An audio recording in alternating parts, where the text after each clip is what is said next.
From the world of politics. The fact is, there is no American financial institution that is at risk of failure because of the climate. To the world of business. It is really sloshy out there right now, and there is, as you say, a lot of uncertainty about where the economy is. This is Balance of Power with David Weston.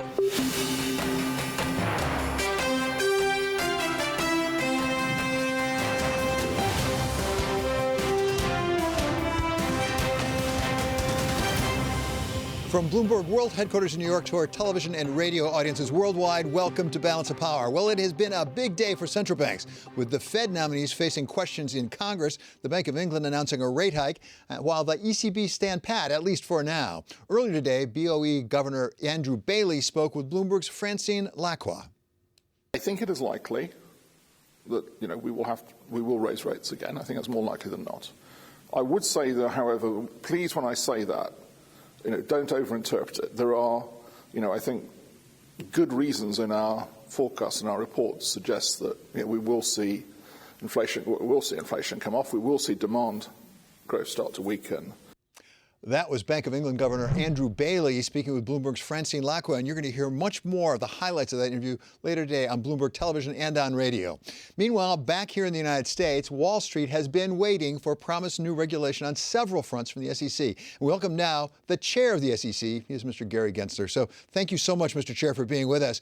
You've talked a lot about things you'd like to get done, but there are quite a few things that we haven't seen yet. Let's start with crypto, because everyone loves to talk about crypto. You've said you think a lot of these tokens really are securities. Are you seeing evidence actually there are things being done in this market that would be violations of the securities laws if the securities laws apply?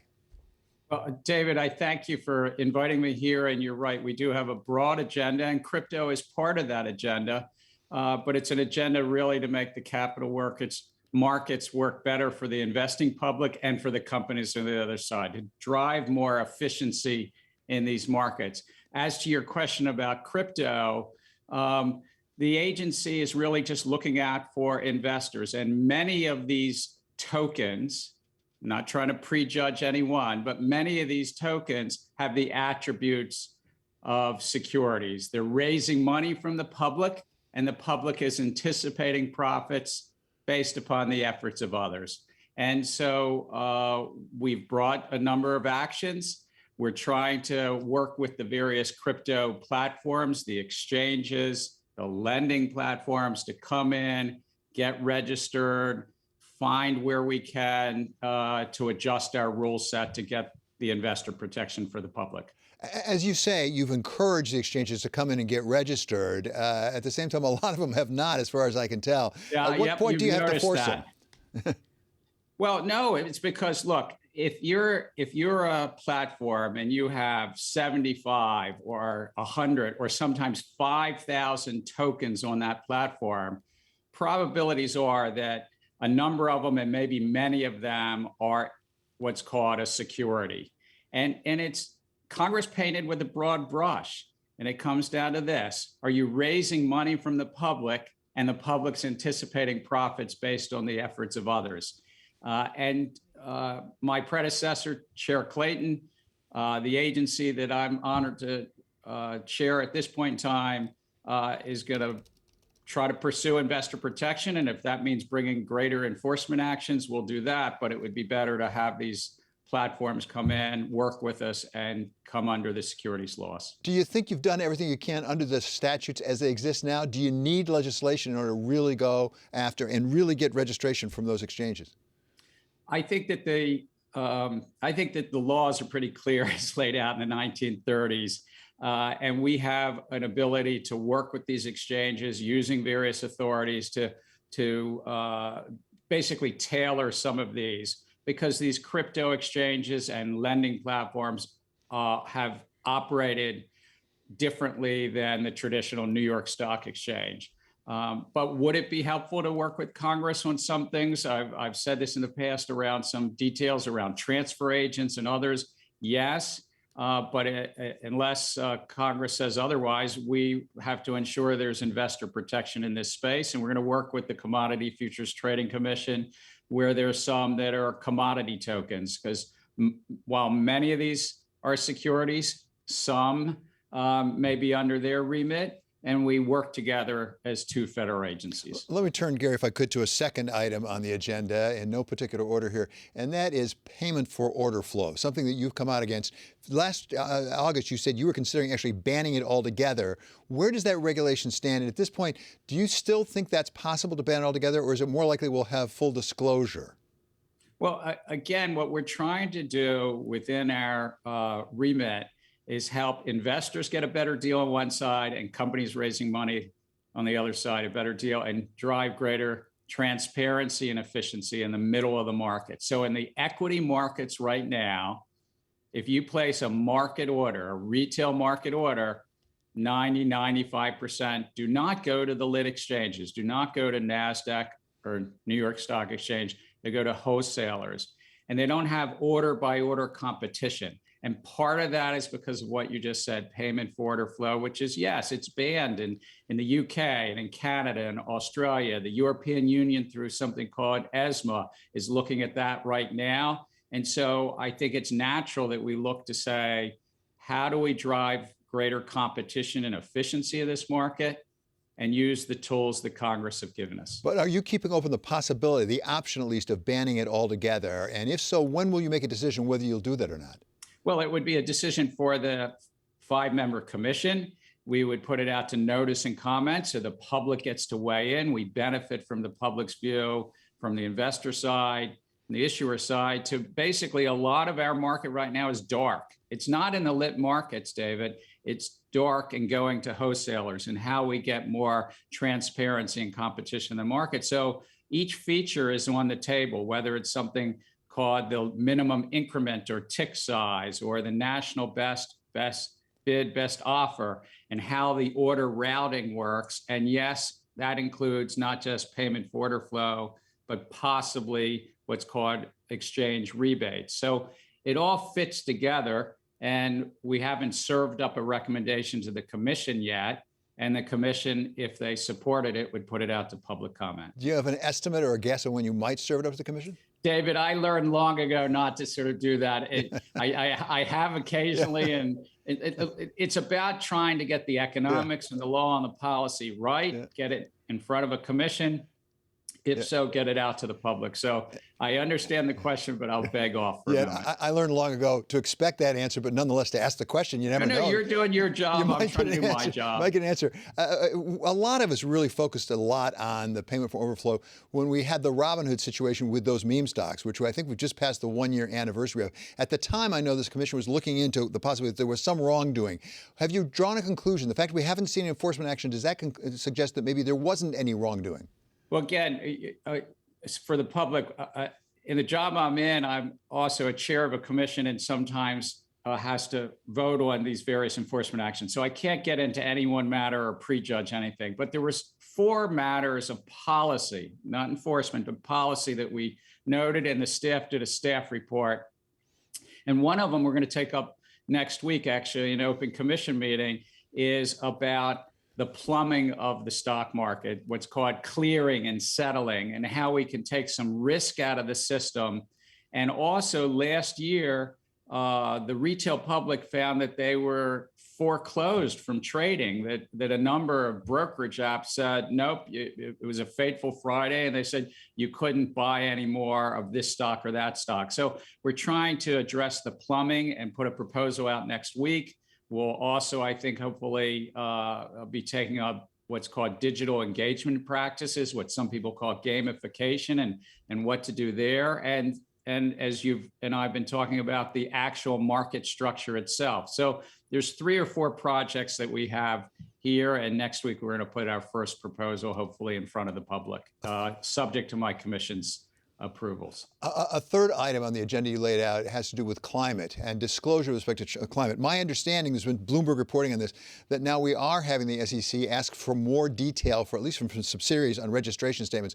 But what about the move to possibly requiring disclosure in 10Ks? Where does that stand? Well, again, we're living in a changing time of where investors more and more want the information of the climate risk of the companies in which they invest. And the issuers, the companies, actually could benefit from greater standards, consistent, comparable, decision useful standards. So we're working on some staff work, serve up again to a commission about climate risk disclosure. Hundreds of companies are doing it. Trillions of dollars of assets under management are reviewing this information now. I think the SEC has a historic role to play to bring consistency and comparability to this disclosures that are already happening voluntarily. I think we can weigh in and sort some things out in this field. Well, let me ask about that specifically. Apart from affirmative requirements of disclosure, we have so-called greenwashing, with some people voluntarily disclosing things may not be fully accurate. Are you devoting possible enforcement resources to taking a hard look at what people are volunteering? Well, again, I'm going to beg off on enforcement, but if I could stay on policy for a moment, we are looking at this very carefully. As you say, some people are promoting, hey, invest with us, come hither. We're carbon neutral, or we're green, or we're this or that. This is usually fund managers, but we are looking to put out some proposals with regard to what you're calling greenwashing, so that the funds there's something that stands behind a name. You walk into a grocery store and it says fat-free milk. What stands behind that? You have a label on the side. Well, what stands behind a fund that says they're ESG or carbon neutral? And it's kind of about truth in marketing. So, Gary, finally, when you came in, as I say, there was a long list of issues. We haven't even gotten to all of those issues.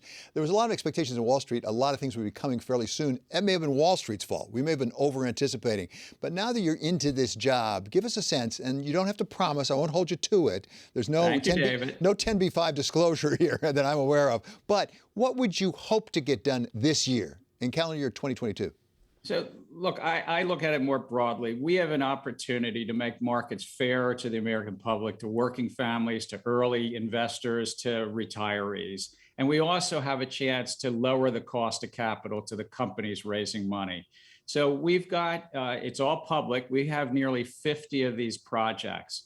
And we sequence them when they're ready, when the staff has good thoughts, the economics, the law sorted out, and a commission weighs in. We have a little bit of compromise amongst our commissioners, and we put it out to comment. But I would hope this year, 2022, that we would put out many of these proposals. Hopefully, we'll even start to turn to finalizing some of them, because we started the proposal phase last fall, and we'd start to finalize. And of course, this is a multi-year project. We don't want to rush things. We want to get it right, but we also want to get it out to the public and get the feedback. Market efficiency, new technologies, greater transparency and competition, and the disclosure space that you talked about, not to mention crypto on top of it all. Mr. Chair, really appreciate your time today. That was very helpful. That's Gary Gensler. He is the chair, of course, of the SEC.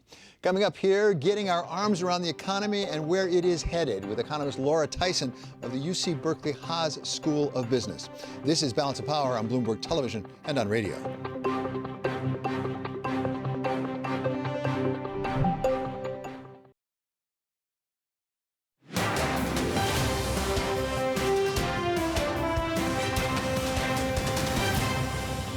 We need, more than ever, to maintain flexibility and optionality in the conduct of monetary policy. The Governing Council stands ready to adjust all of its instruments as appropriate to ensure that inflation stabilizes. That was President of the ECB, Madame Lagarde, speaking earlier today about the European Central Bank's decision to continue to support the European economy. To address the sorts of uncertainties Madame Lagarde referred to in Europe and, by the way, in the United States as well, we welcome now Professor Laura Tyson of the UC Berkeley Haas School of Business. Dr. Tyson served in the Clinton White House, first as chair of the Council of Economic Advisors, then as director of the National Economic Council. And I love to say this, I believe she's the only person to have served in both those sides. So really great to have you with us, Dr. Tyson. We are now seeing job number coming out tomorrow for the United States. The administration signaled it's going to be weak. There's a lot of what I find at least confusing economic data coming out. How do decision makers sort their way through this and know what sort of policy, monetary or fiscal for that matter, to plot? Well, I think Christine Lagarde's comment at the beginning about the need for flexibility is really important. The normal relations based on the past between, for example, an unemployment rate number or a growth number and an inflation number, those normal relationships are no longer predictive. In the US, we have a situation where the inflation rate right now would not have been predicted by the unemployment rate right now. There's the quits rate, which is different from the unemployment rate, and maybe that's a better measure of labor market tightness. So the point is, there is a lot of uncertainty. There are the supply chain issues that are important for inflation. The monetary authorities are looking at all of this and trying to decide exactly how much to move and when, but with a notion of needing to be flexible. So that's complicated. Let me try to complicate it even further if I can, which is we've got more inflation and more robust, more long-lasting than I think many of us, including the Fed, expected. At the same time, we still have bond yields pretty low. I mean, we're on 1.8 roughly in the 10-year right now. How can that be right? At some point, doesn't that have to come into alignment, particularly on real yield? You can't be borrowing money at 1.8% or 2% when the inflation's at 5%. Well, yes. Let me say something about the real yield and thinking about the economy right now. So I think, when you look at the economy this year, there are all sorts of reasons for continued strong growth, slower growth than last year, which was a record-paced recovery. But nonetheless, we got strong consumer and business balance sheets. We have strong CapEx plans of companies, and we have this amazing negative real interest rate if you want to borrow long term. So now, why is that the case? I don't think we know for sure, but I think what's really important here is that so far, expectations of inflation over the long term have been remarkably well anchored. It's as if investors realize that the uptick in inflation that has occurred last year and going into this year is partly the result of transitory factors. It is the supply chain. Some estimates are the supply chain disruptions are half of the reason of the uptick. So for investors, it looks like, if you look at their expectations, they're saying, we're going to get back on track to a 2.5% inflation rate. The long-term growth rate looks good. And therefore, the expectations are the inflation rate will come back down. And I think that's the driver. Another thing that's really interesting, and it ties to the labor market, we have what's called the Great Resignation going on. A lot of elderly people, so we've had the demographics, the aging of the population. That has encouraged a more early retirement, the state of the labor market. That's one of the reasons the labor market's so tight. But here's another thing. People holding assets in their older age want safety. They don't want risk. They look at the last 20 years and volatility and financial market collapses and stock market collapses, and they say, I'm just going to hold my assets, something close to cash, something that has maybe not a great return, maybe even a negative return, but I'm willing to pay for that to insure myself against risk. I think that's also going on here. So let me ask you the ultimate tough question. Do we have to worry about bond vigilantes? Well, I think right now that we don't. The bond vigilantes were the ones who were 30 years ago saying the interest rates were going to go up sharply as the economy recovers. There is nothing in the expectations behavior or the investor behavior in the bond market which suggests that view of the future is holding. So the vigilantes don't exist right now. Right. I think that basically it is investors with a different set of interests and a different set of expectations. And I think that's great for the economy. I think that's really, I believe that set of expectations. Right. Particularly when we've passed $30 trillion in debt. Thank you so much. That's Dr. Laura Tyson of UC Berkeley. Coming up, what happened with Facebook? We take a look at a stock taking a lot of the market down with it. This is Balance of Power on Bloomberg Television and on radio.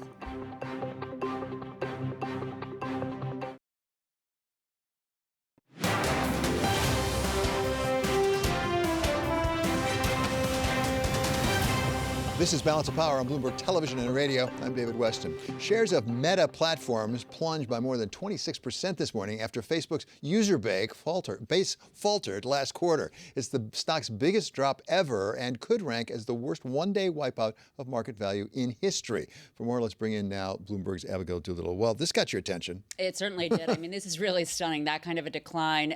And it's really a moment where we have a company that was this bright, shiny company, not so bright, not so shiny, the inevitable happening where you have slowing growth. Basically, these big tech companies, the bigger, better next thing. Well, it turns out that some of the other tech companies, TikTok and YouTube, are really a little bit shinier. And in turn, it seems as though their platform for the actual Facebook users is a little bit tapped out and basically flat. So this company that everybody thought would grow forever, well, all of a sudden, not so much. Well, exactly right. And that obviously affects the stock price. But one of the things that struck me was it wasn't just some companies have sort of a soft period and they come back.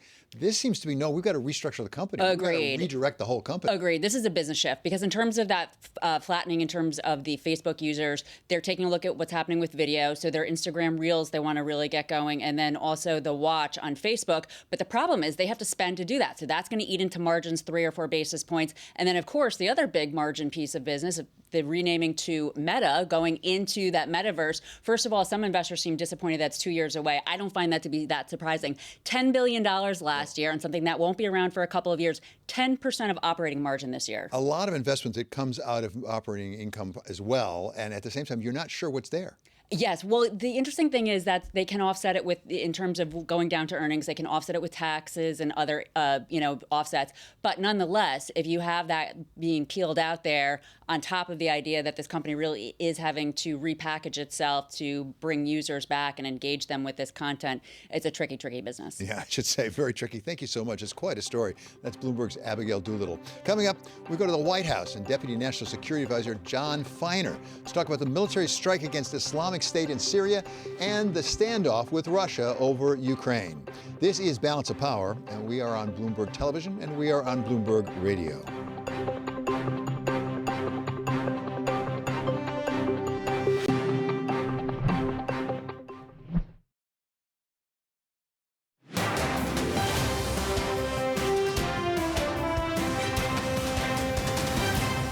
This is Balance of Power on Bloomberg Television and Radio. I'm David Weston. Yesterday, U.S. military struck in northeast Syria, reportedly killing the head of Islamic State.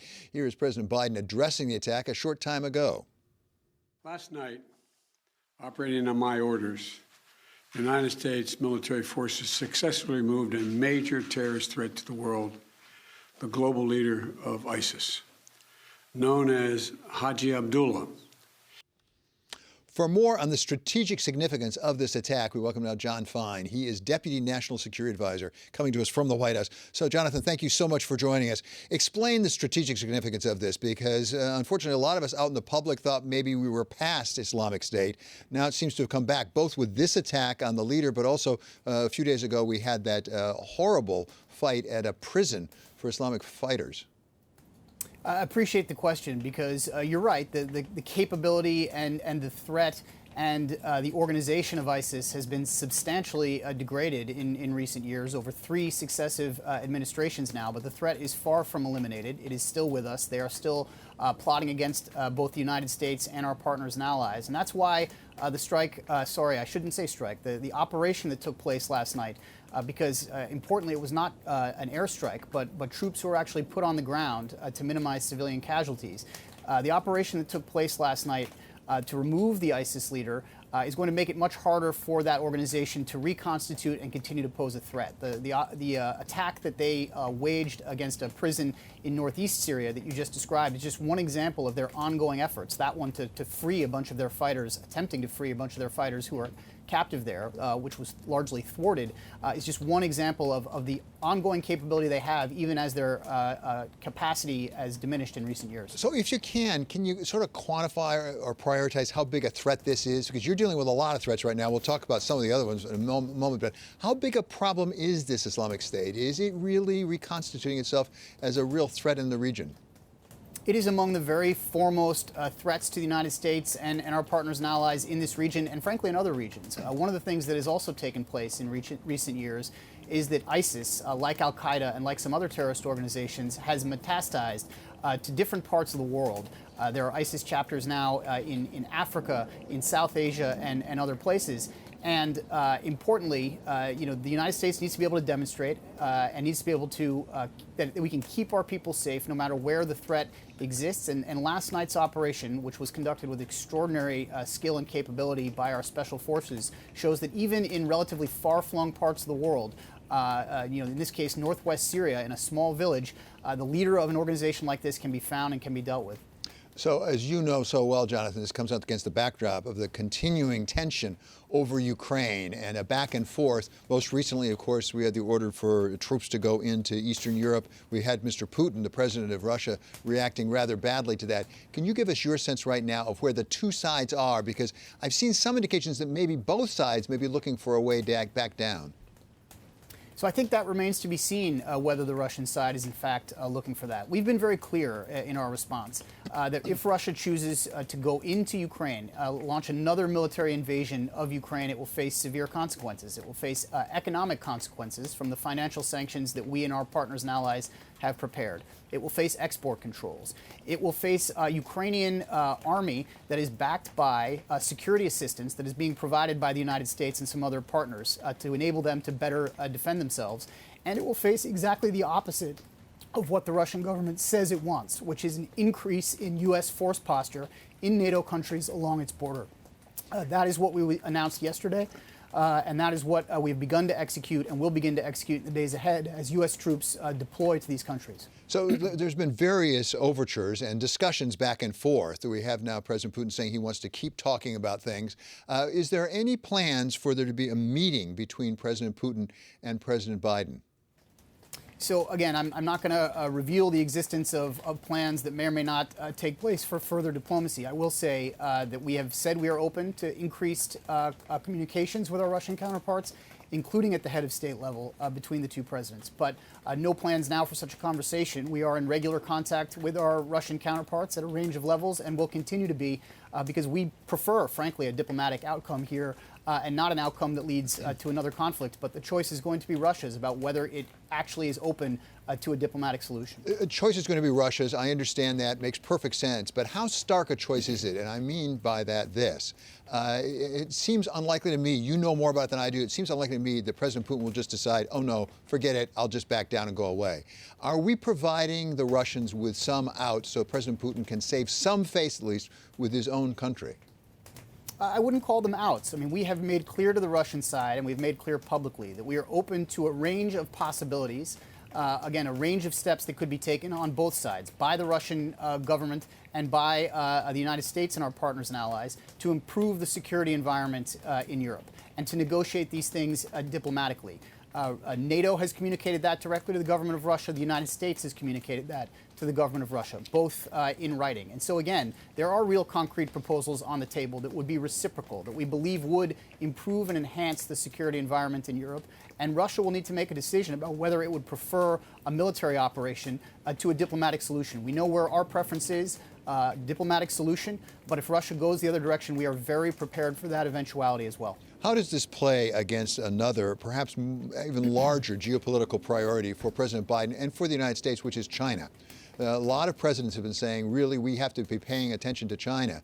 Where is China in our tensions, if I can put it that way, with Russia? I noticed there was going to be a summit between President Xi and President Putin tied to the Olympics, and the Chinese, as I recall, voted against bringing the issue up to the National Security Council, the only other country besides Russia.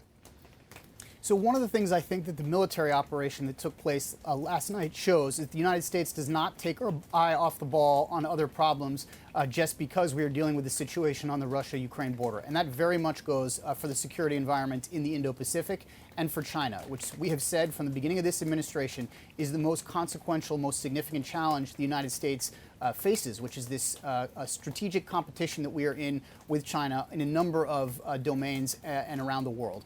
that is something that we will never relinquish our focus on. We are a big country. We have capacity to be able to focus on a number of problems at any given time, and our focus on China remains steadfast, and that won't change. Well, it's fascinating. It's good to know you can focus on many things at the same time, but there must be some danger. How do you manage the danger of distraction? Because you also have North Korea now firing missiles. You've got issues all around the world that come under your bailiwick at the National Security Council. That is just part of being the United States. We're a country that has global interests. We are a country that has presence in a number of parts of the world, and we are a country that, frankly, has the capacity and has the ability to manage multiple situations, multiple challenges, frankly, multiple problems at any one time. You're right, that North Korea has taken additional military tests, missile tests in recent days. We are addressing that problem with our partners and allies in that region as well, with the Republic of Korea and with the Japanese first and foremost. And we are managing the Russia-Ukraine crisis in real time. We can do these things all at once. So finally, just to add one more thing to your burden, which is pretty substantial already, let's talk about Afghanistan. Obviously, that didn't go the way we would have liked, the way we exited Afghanistan. Now there's talk about a really major humanitarian disaster in Afghanistan. Is the United States, with allies or otherwise, prepared to somehow relieve some of that humanitarian strife in Afghanistan? So the first thing I'd say is the United States has done put more assistance into Afghanistan for humanitarian purposes than any other country in the world, and more by far. And we are continuing to look for ways to put more money into the country so that the Afghan people can, frankly, alleviate some of the crises they face. You're right, it is an extremely severe humanitarian crisis. It is a crisis, unfortunately, that is largely of the making of the Taliban, who are now playing a role, an authoritative role in that country, and who frankly lack the expertise in many cases, the technical expertise to manage an economy in the way that a government should. And so we are doing within the bounds of our law and our policy, which does not involve us providing assistance directly to the Taliban, to make sure that we are channeling assistance to the Afghan people at a time of severe need, and working with our partners and allies to make sure that they are getting as much legitimate assistance into the country as possible. Okay, Jonathan, I can't thank you enough for your time today. Really appreciate it. In a rainy, for those of you on radio, you can't see it, but a rainy White House right there outside the White House. That is Deputy National Security Advisor Jon Finer. Coming up, we get a report on the Senate hearings on 3 nominees for the Federal Reserve Board from one of those who was asking the questions. He's Republican Senator Thom Tillis of North Carolina. This is Balance of Power on Bloomberg Television and on radio.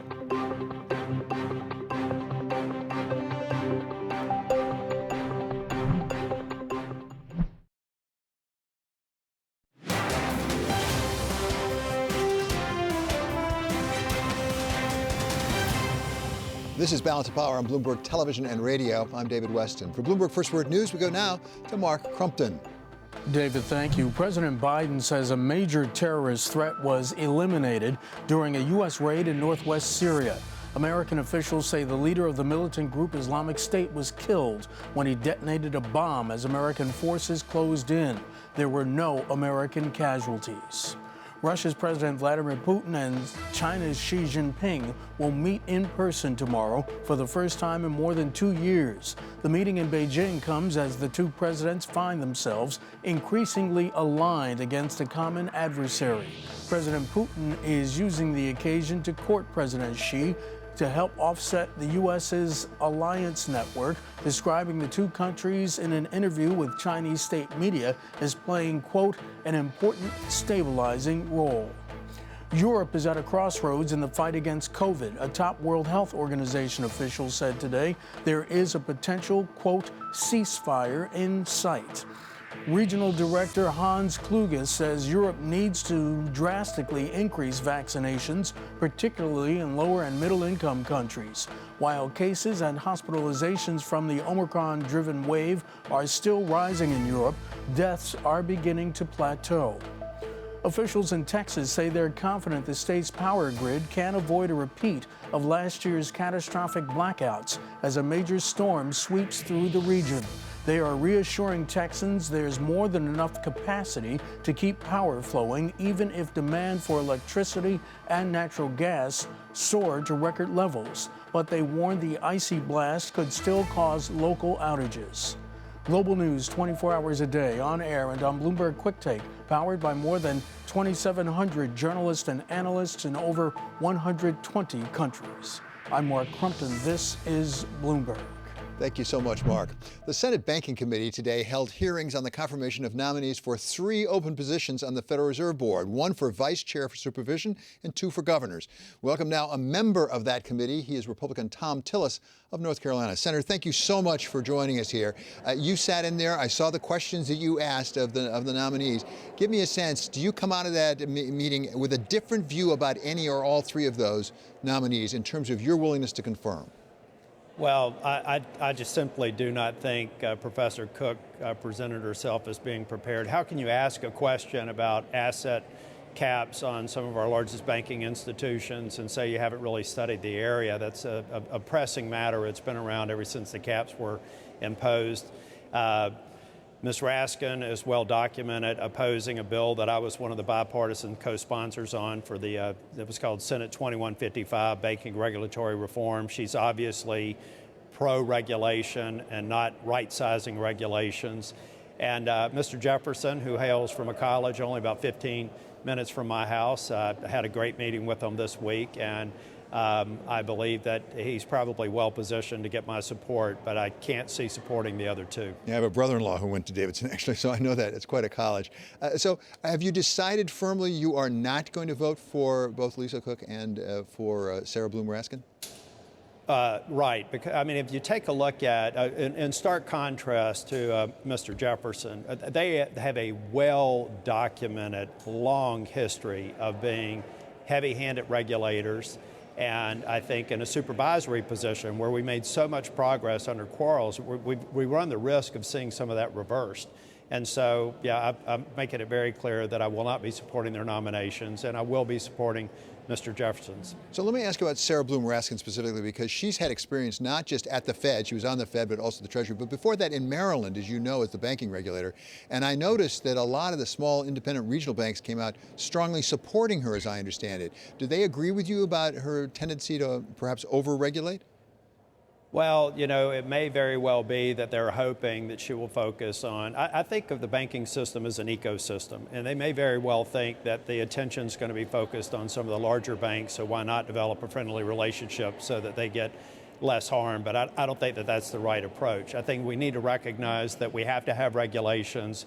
They should always be updated. They should always be lean. They should be predictable versus what we see with stress testing, CCAR, a number of these other regulatory regimens that you could argue need to be in place at some level, but not with the handed approach that we've seen in the past. And in terms of Dr. Cook, I mean, she has a PhD from Berkeley in economics. She's served at the Council of Economic Advisors, also in the Treasury. She seems to have the credentials that are necessary. I know there was some criticism from some Republican senators that she wasn't a monetary policy expert, but we've had a number of people who are not monetary policy experts on the Fed. Is there a value in having her point of view expressed on the Fed? Maybe not the dominant point of view, but that point of view really paying attention to some of the underclass in the country? You know, I don't think you can dispute that she's well educated and a smart person, but you also can't dispute that she's made some very interesting comments that kind of tip a hand towards exactly what that influence would be like. That's how I've arrived at my decision. Okay, finally, I want to turn, if we could, a big turn here to Ukraine. I know there was a briefing up there on the Hill that you attended on Ukraine. I don't expect you to reveal any confidences, but could you give us your sense of where we are on the standoff with Russia right now? Well, I think Putin is probably quite surprised. I'm the co-chair of the Senate NATO Observer Group. I've met with, virtually met with several ambassadors in the region there. I think that Putin's probably quite surprised how unified we are over a fairly short period of time, and probably now needs to calculate whether or not Russia can withstand the economic consequences that will follow. I think that the decision on the administration's part to deploy troops in some of our NATO partner or some of our NATO allies countries makes sense. It's not about positioning for any sort of a direct conflict with Russia, but it's reassuring our NATO partners that we take our NATO obligations seriously and we'll be there for their common defense. At the same time, I've asked this actually just recently of somebody from the White House, don't you have to give President Putin some way out? I mean, it's hard for me to believe that he simply, having garnered all these troops, put them in there, caused this crisis, he would just say, oh, I've changed my mind, I'm going away. What can we do to at least, on the appearance, address some of President Putin's concerns so he can say, see, I got something? Well, I think I asked this question. I'm also on the Helsinki Commission working with a number of European countries. I asked that question of a former ambassador yesterday. I said, we're clearly not going to give him a reward for going to the brink, but what productive discussions could we have with Putin that maybe makes him feel like he achieved something through this overreach of power? And I think it could be through better information sharing on troop military exercises. For him to suggest that this was just an exercise, you have to laugh at that. But maybe we can look ahead and say, when NATO has joint exercises, we'll have transparency, we'll have coordination. When they have future exercises, if we want to talk about those sorts of things, that's fine. But if he wants to talk about this nonsense of not any more expansion in NATO, not building relationships with Ukraine and other nations who are looking west for their future, those are just non-starters, and he knows that. And finally, I just wonder whether we should be concerned at all about the role of China in this. Is there any risk that we might be pushing Russia closer to China? You see there's going to be a summit now between President Putin and President Xi tied to the Olympics. Well, you're talking about two countries that are hard-pressed to point to many allies. We have allies globally, and I think we've demonstrated that time and time again. So I think that they would be maybe a relationship of convenience, but there's a lot of tensions and a lot of reasons why that would never rise to the level of an alliance that we have with dozens of nations across the world. It will never happen between China and Russia. Okay, Senator, really appreciate your time today. That was terrific. It's Thom Tillis. He's a Republican senator from North Carolina. Coming up, we get an update on President Biden's visit to New York City and how it fits with the Democratic position on policing. This is Balance of Power on Bloomberg Television and Radio.